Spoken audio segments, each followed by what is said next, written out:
دا بعضی شکایتونه چې د مونږ عوام او د مونږ خواص ومني لري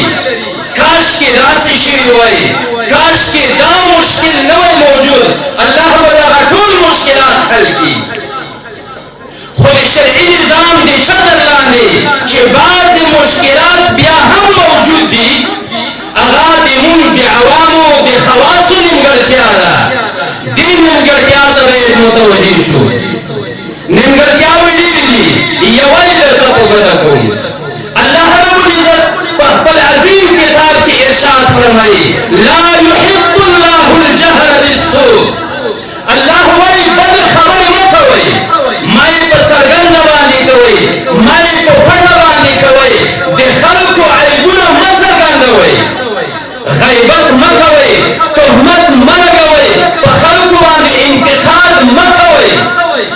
ما یې په څرګنده باندې کوئ ما یې په پټه باندې کوئ دا د خلکو عیبونه لټول دا الله ته ناخوښ عمل دی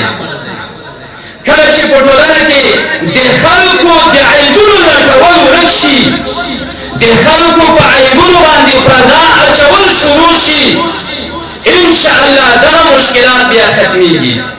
خو یو ځای ته الله هم استثناء ورکړي او اسلامي نظام هم د هغې دپاره لار پرېښې ده